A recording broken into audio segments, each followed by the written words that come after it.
Dr. Lois Owen yang nekat menyebut COVID-19 bukan virus corona dan mengaku sebagai penguasa COVID-19 ditangkap polisi pada Minggu 11 Juli 2021. Saat ini ia berstatus tahanan Bareskrim Polri setelah ditetapkan tersangka penyebaran berita bohong. Atas perbuatannya, Lois dijerat pasal berlapis dengan ancaman maksimal 10 tahun penjara. Kabar tersebut disampaikan langsung oleh Kabag Penum Divisi Humas Polri, Kombes Ahmad Ramadan dalam konferensi pers di Mabes Polri pada Senin 12 Juli 2021. Ahmad mengatakan penangkapan dilakukan karena Lois telah menyebarkan berita bohong dengan sengaja yang dapat menimbulkan keonaran di kalangan masyarakat. Dalam hal ini, Lois telah ditetapkan sebagai tersangka dan disangkakan pasal berlapis. Lois dijerat pasal pidana di Undang-Undang Informasi dan Transaksi Elektronik. Ia juga dijerat pidana dalam Undang-Undang Wabah Penyakit Menular.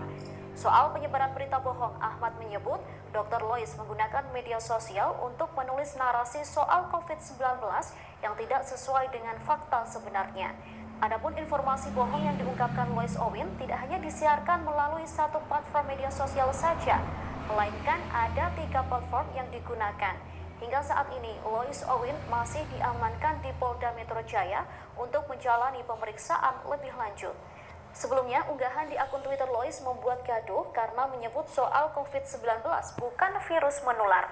Atas cuitannya yang viral, Ikatan Dokter Indonesia melalui Majelis Kehormatan Etik Kedokteran akan memanggil Dr. Lois, namun sudah terlebih dahulu ditangkap polisi. Ketua Majelis Kehormatan Etik Kedokteran Ikatan Dokter Indonesia, Dr. Pukovisa menyatakan Dr. Lois Owen atau Dr. Lois bukanlah anggota ID.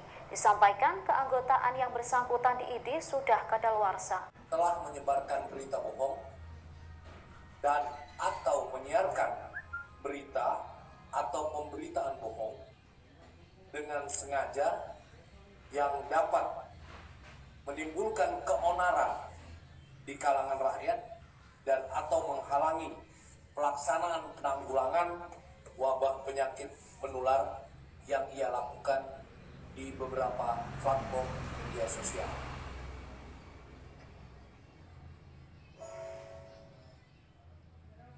Jadi diantaranya postingannya adalah korban yang selama ini meninggal akibat COVID-19 adalah bukan karena COVID-19, melainkan diakibatkan oleh interaksi antar obat dan pemberian obat dalam nama jam. Jadi bukan hanya satu platform media sosial, tapi ada 3 platform media sosial yang telah dilakukan. Adapun barang bukti yang diamankan adalah berupa tangkapan layar atau screenshot dari postingan di media sosial.